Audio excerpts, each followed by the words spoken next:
தரமான சினிமா விமர்சனங்களுக்கு எப்படி நம்மளுடைய ஃபில்மி கிராஃப்ட் சேனல் இருக்கோ அதே மாதிரி சினிமா அல்லாத உலகத்தில் இருக்கக்கூடிய மற்ற சுவாரஸ்யமான விஷயங்களை பேசுறதுக்கு தான் நம்மளுடைய ரெண்டாவது சேனலான ஃபில்மி கிராஃப்ட் கார்னர். அந்த சேனலுடைய லிங்கை கீழே நான் டிஸ்கிரிப்ஷனில் விடுறேன். அந்த சேனலை பார்த்து பிடிச்சிருந்தது அப்படின்னா சப்ஸ்கிரைப் பண்ணுங்கள், உங்களுடைய ஃபேமிலி அண்ட் ஃப்ரெண்ட்ஸ் எல்லாத்துக்கும் ஷேர் பண்ணுங்கள். Hello viewers, welcome to filmi craft. நான் உங்கள் அருண். இந்த எபிசோடில் நம்ம பார்க்க போகிற படம் 2018 ஒரு மலையாளம் ஃபீல் குட் ட்ராமாவாக வெளியான ஞான் பிரகாஷன். இப்போது இந்த படத்துடைய ஒன்லைன் ஸ்டோரி என்ன அப்படின்னு நம்ம பார்த்துடலாம். நர்சிங் கோர்ஸை முடிச்சுட்டு வேலையும் பார்க்காம அந்த தொழிலில் பெருசாக பிடித்தமும் இல்லாமல் சும்மாவே மல்லுவேட்டி மைனர் மாதிரியே ஊருக்குள்ளே சுற்றிக்கிட்டு இருக்க படத்துடைய கதாநாயகன். ஒரு தருணத்தில் இவர் சந்திக்கிற நபர்கள், இதன் மூலமாக இவர் கற்றுக்கிட்ட பாடங்கள், இதுதான் இந்த படத்துடைய ஒன்லைன் ஸ்டோரியே. இப்போது இந்த படத்துடைய டீட்டெயில் ரிவ்யூக்கு போகலாம். முதல்ல இந்த படத்துடைய கதை என்ன அப்படின்னு நம்ம பார்த்துருவோம். படத்தில் நம்ம கதாநாயகனுடைய பேர் பிரகாஷன். இவர் பேசிக்காக நர்சிங் கோர்ஸ் முடித்த ஒரு ஆள். ஆனால் ஏங்க, நம்ம போய் ஒரு ஆம்பளை நர்ஸாக வேலை பார்க்கலாமா? இதெல்லாம் லேடிஸ் பண்ணுற வேலை. நமக்குன்னு வேறு மாதிரி ஒரு கௌரவமான ஏதாவது ஒரு வேலை இருக்காதா? அதே மாதிரி இவ்வளவு தூரம் இறங்கி நம்ம வேலை பார்த்தாலும் என்னங்க பெருசாக சம்பளம் கொடுத்துட்றாங்க, இல்லை என்ன பெருசாக நமக்கு மரியாதை கொடுத்துட்றாங்க? நம்ம டாக்டரா போனவொன்னு எல்லாரும் எந்திரிச்சு செல்ஃப் அடிக்கிறதுக்கு இது ஒரு வேலைன்னு. அப்புறம் எதுங்க படிச்சிங்க? அட ஏதோ படிச்சுட்டேங்க, விருப்பம் இல்லாமல் படிச்சுட்டேன் அப்படின்னு வேண்டா வெறுப்பாகவே ஏண்டா படித்தோம் அப்படின்னு அந்த வேலையும் பார்க்காம சும்மாவே சுற்றிக்கிட்டு இருக்க ஒரு நபர். இவருடைய மொத்த பிளானே என்ன அப்படின்னா, நம்ம ஏதாவது ஒரு ஃபாரின் கண்ட்ரியில் போய் செட்டில் ஆகணும். எப்படி செட்டில் ஆகிறது? நீ வேலையும் பார்க்க மாட்டேன், அப்புறம் எப்படி யார் உனக்கு வேலை கொடுப்பா, எங்கே போய் செட்டில் ஆக அப்படின்னு பார்த்தா அதுக்கு ஒரு பிளான் வச்சுருக்காப்புல. நம்ம ஃபாரின் சிட்டிசன் யாராவது ஒரு பொண்ணு இங்கே வந்தாங்க அப்படின்னா அவங்கள லவ் பண்ணுறோம், கரெக்ட் பண்ணுறோம், அவங்கள கல்யாணம் பண்ணுறோம், அவங்களுக்கு ஹஸ்பண்ட் ஆகிறோம். அப்படியே நேர அந்த ஹஸ்பண்டுக்கான டிபெண்டன்ட் வீசா இருக்கும் இல்லையா, அதில் போய் அங்கே ஜம்முன்னு செட்டில் ஆகிறோம். ஆனால் இது வரைக்கும் ஒரு மனுஷன் பண்ணான்னா சரி பரவாயில்லைங்க, ஏதோ பல பேர் இப்படி தான் சுற்றிக்கிட்டு தர்றாங்க அப்படின்னு நம்ம நினைக்கலாம். இதை தாண்டி நம்மளுக்கு ஒரு பிளான் என்னென்னா, அங்கே போனதுக்கப்புறம் கொஞ்ச நாளில் அதுக்கப்புறம் அந்த பொண்ணை டிவோர்ஸ் பண்ணிடுவோம். யோ அதை ஏன் பண்ணுற அப்படின்னா, அடா போங்கங்க, அங்கே இருக்க பொண்ணுகளெல்லாம் நம்ம குடும்பம் நடத்த முடியாது, அங்கே இதெல்லாம் ரொம்ப சர்வ சாதாரணம், காலையில் கல்யாணம் பண்ணுவாங்க, சாயங்காலம் டிவோர்ஸ் பண்ணிட்டு போயிட்டே இருப்பாங்க, அது ஒரு பெரிய இஷ்யூவாகவே எடுத்துக்க மாட்டாங்க அங்கே. இப்படிங்கிற ஒரு குணாதிசயம் இருக்கக்கூடிய ஒரு மட்டமான நபர் இந்த படத்துடைய கதாநாயகன். வாயை திறந்தாலே பொய் தான் அவருக்கு. எந்த விஷயத்துலையும் உண்மை அப்படின்னு பேசுகிற ஒரு நபரே கிடையாது இவர். ரொம்ப சுயநலம் பிடிச்ச ஒரு நபர், காசுக்காக என்ன வேணாலும் பொய்ய சொல்லக்கூடிய ஒரு நபர். இப்படிப்பட்ட ஒரு கதாபாத்திரம் இந்த கதாநாயகனுடைய கதாபாத்திரம். இவரை பொறுத்தளவுக்கு ஃப்ரெண்டுடைய கல்யாணம், ஒரு பெரிய பணக்கார வரன் ஒன்று அமைஞ்சு வருது. அந்த பொண்ணு பார்க்க போனால் பொண்ணு அப்படி இருக்குது, பெரிய பணக்கார குடும்பத்தை சேர்ந்த பொண்ணு, அது எப்படி அவன் நல்லா இருக்கலாம் அப்படிங்கிறது அங்கே வரும். நான் சொல்கிறேன் அதெல்லாம் வேலைக்கு ஆகாது, அந்த பொண்ணை பற்றி எனக்கு நிறைய தெரியும், அதெல்லாம் சரியில்லைப்பா அப்படின்னு அந்த கல்யாணத்தை கூட கெடுத்து விடுற ஒரு மட்டமான நபர். யோசிச்சு பாருங்க. இவருக்கு ஒரு அண்ணன் ஒருத்தர் இருக்காரு, அவர் பலசரக்கு கடை வச்சு அவர் கூட செட்டில் ஆகிட்டாப்ல. அண்ணன் கடையில் வேலை பார்த்து அப்படி இப்படியாவது முன்னேறி இருக்கலாம், அதையும் பண்ணல இவர்.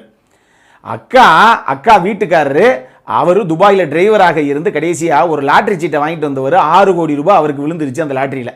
இதை வச்சுக்கிட்டு இந்த 10-15 வருஷத்துக்குள்ள பணக்காரனானவங்களுடைய ஆட்டத்தெல்லாம் நீங்கள் பார்த்தது இல்லையா? அப்படி ஒரு ஆட்டம். அவர்கிட்ட நம்ம கதாநாயகன் யார், அக்கா கிட்ட போய் கதாநாயகன் எனக்கு கொஞ்சம் அவசரமாக பணம் வேணும் அப்படின்னு கேட்டால் கூட, என்னப்பா திடீர்னு இப்படி வந்து கேட்குற, நாங்களே இத்தனை கோடி ரூபாயில் வீடு கட்டிகிட்டு இருக்கோம், உனக்கு தெரியுமில்ல, இது பத்தாதுக்கு இப்போ தான் நேற்று தான் லம்பார்கினி கார் ஒன்று புக் பண்ணியிருந்தோம், 2.5 கோடி ரூபாயா, நமக்குன்னு ஒரு கௌரவம் இருக்கா இல்லையா, நல்ல கார் வாங்கணுமா இல்லையா, அப்படி ஒரு கோஷ்டி அது. இப்படி சுற்றி இருக்க நபர்கள்லாம் இருந்தால் அப்புறம் இவர் எப்படி இருப்பார்? இப்படி ஒரு நிலைமையில் வாழ்க்கையை பற்றி இவ்வளவு தான் வாழ்க்கை அப்படின்னு புரிஞ்சுக்கிட்ட ஒரு நபர், ஒரு கட்டத்தில் இவர் சந்திக்கிற அடுத்தடுத்த மனிதர்கள், இதன் காரணமாக இவர் கற்றுக்கிட்ட பாடங்கள், இதுதான் இந்த படத்துடைய மொத்த கதையை. இந்த படத்தை பொறுத்தளவுக்கு எனக்கு ரொம்ப ரொம்ப பிடிச்ச விஷயங்கள் என்ன அப்படின்னா, மலையாள சினிமாக்கே உரித்தான உண்மைக்கு நெருக்கமான காட்சி அமைப்புகள். ஒரு படம் எப்படி நம்மளை கடந்து போகணும் ஒரு ட்ராவலாக, அப்படி இந்த படத்தை கொண்டு வந்திருக்காங்க. இதில் 2 பேர்த்துக்கு நீங்கள் கிரெடிட் கொடுக்கணும். ஒன்று, மலையாளத்தில் சீனிவாசன் சார், ஒரு லெஜெண்டரி ஆக்டரு. அவர் ஸ்க்ரீன் ரைட்டர், டைரக்டர், ப்ரொடியூசர் எல்லாமே இருந்திருக்காரு. அவர் இந்த படத்தில் ஒரு கதாபாத்திரம் பண்ணியிருக்காரு. அவர் தான் கதை, திரைக்கதை, வசனம் 3ஐயும் பண்ணது. அற்புதமாக கொண்டு வந்திருக்காரு இந்த படத்தை. இதுபோக சத்யன் அந்திகட், அவர் தான் இந்த படத்தை டைரக்ட் பண்ணது. அந்த அளவுக்கு உண்மைக்கு நெருக்கமான காட்சி அமைப்புகளோட அவ்வளவு சூப்பராக இந்த படத்தை ப்ரெசென்ட் பண்ணியிருக்காங்க இவங்க 2 பேரும் சேர்ந்து. இந்த படம் கண்டிப்பாக நீங்கள் பார்த்தே தீர வேண்டிய ஒரு படம்.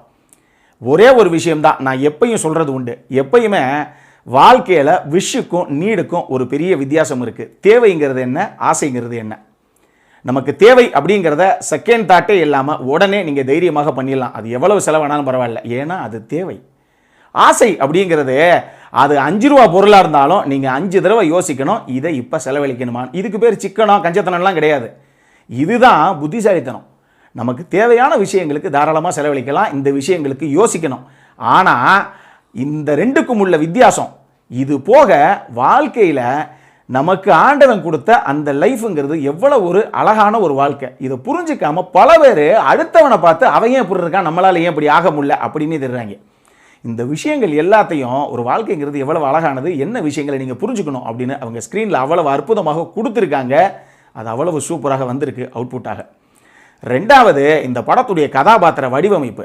எல்லா கதாபாத்திரங்களுக்கும் ஒரு தனித்தன்மை இருக்கும், அப்படி தான் அந்த கதாபாத்திரங்கள் பிஹேவ் பண்ணும். குறிப்பாக ஃபகத் ஃபாசிலுடைய அந்த கதாபாத்திரம் எழுதப்பட்ட விதமும் சரி, அதை டிசைன் பண்ண விதமே அவ்வளவு சூப்பராக பண்ணியிருக்காங்க. ஏன்னா நான் சொன்னேனே, இந்த ஒரு சின்ன கதை, நான் சொன்னது அவருடைய குணத்தை தான் சொல்லியிருக்கேன், இது படத்துடைய கதையே கிடையாது. ஆனால் இப்படி ஒரு மட்டமான நெகட்டிவ் ஷேட் இருக்கக்கூடிய நபர் தான் கதாநாயகன்கிறத இவங்க அந்த எழுதின விதத்திலேயே அவ்வளவு சூப்பராக எழுதிட்டாங்க. ஏன்னா பல விஷயங்கள் வாயை திறந்தாலே பணத்துக்காகவோ ஒரு இமேஜுக்காகவோ எல்லா விஷயங்களுக்காகவும் ஃப்ராடு பித்தலாட்டம் மட்டுமே பண்ணுற ஒரு கதாபாத்திரம்.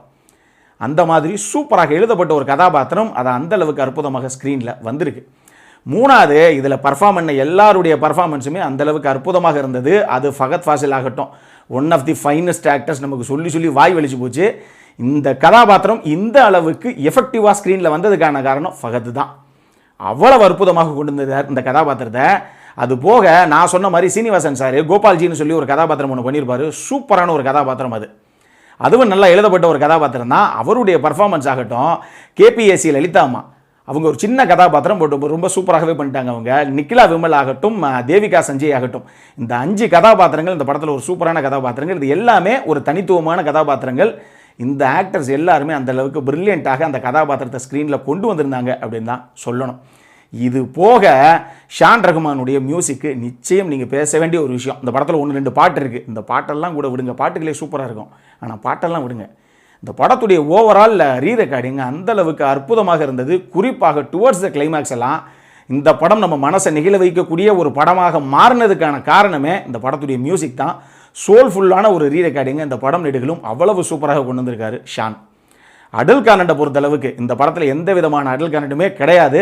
ஸ்டார்டிங்லேருந்து எண்டிங் வரைக்கும் நீங்கள் ஃபேமிலியோடு பார்த்து ரசிக்கக்கூடிய இன்னொரு தரமான படம் வச்சுக்கோங்க. கண்டிப்பாக மிஸ் பண்ணாமல் பாருங்கள். இந்த படம் மொத்த படமும் பார்த்துட்டு டிசைட் பண்ணுங்கள். நம்ம எப்பயுமே சொல்கிற மாதிரி மலையாள படங்கள் உண்மைக்கு நெருக்கமாக மெதுவாகத்தான் போகும். இந்த படத்தில் எந்த அலட்டலான காட்சி அமைப்புகளுமே கிடையாது, ரொம்ப சிம்பிளாகத்தான் போகும். ஒரே ஒரு சீன் சொல்லணும், உண்மைக்கு நெருக்கமாக எப்படி பண்ணியிருக்காங்கன்னு ஒரு சீன் சொல்லணும்னா, இந்த படத்தில் ஃபகத் ஃபாசில் அந்த கல்யாண பந்தியில் போய் உட்காந்து சாப்பிட்ற சீன் ஒன்று இருக்கும். இந்த பந்தியிலலாம் கல்யாணத்தில் போட்டாங்கன்னா சம்மர் சால்ட் அடிச்சுட்டு போய் நம்ம ஆளுக்கு சீட்டு பிடிப்பாங்க. பிடிச்சிட்டு அங்கே சாப்பிடும்போது அள்ளி அவன் என்னமோ சோத்தை தான் மோத்திரவை பார்க்குற மாதிரி பார்ப்பாங்க. அந்த 100 ரூபா நம்ம மொய் எழுதிட்டோம்னா அந்த 101 ரூபாய்க்கு எவ்வளவு சாப்பாடை சாப்பிட முடியும்? இப்படி போட்டு சாப்பிட்டுட்டு அந்த வீடியோ கேமரா கிராஸ் பண்ணி போகிற அந்த தருணத்தில் ஒரே ஒரு அப்பளத்தை வச்சு ஸ்டைலாக சாப்பிடுவாங்க பாருங்க. அது அற்புதமான ஒரு காட்சி. ஃபகத் வேற லெவலில் கொண்டு வந்துருப்பார் அந்த சீனை. இந்த மாதிரி அற்புதமான விஷயங்கள் இருக்கக்கூடிய படம் இது. ஸோ உண்மைக்கு நெருக்கமாகத்தான் இருக்கும், ஸ்லோவாகத்தான் இருக்கும், பட் மிஸ் பண்ணாமல் பாருங்கள். ஃபில்மி கிராஃப்ட்லேருந்து ஒரு ஹைலி ரெக்கமெண்டட் படம் இது, கண்டிப்பாக பாருங்கள். இந்த படம் நெட்ஃப்ளிக்ஸ்லேயே உங்களுக்கு சப்டைட்டிலோடு அவைலபிளாக இருக்குது, பார்த்து மகிழுங்கள். இந்த படத்திற்கு ஃபில்மி கிராஃப்ட் கொடுக்கக்கூடிய ரேட்டிங் 7.5 out of 10. இப்போது நம்மளுடைய அடுத்த செக்மெண்ட்டான இன்ட்ரெஸ்டிங் ஃபேக்ட்ஸ் அபவுட் தி மூவிக்கு போகலாம்.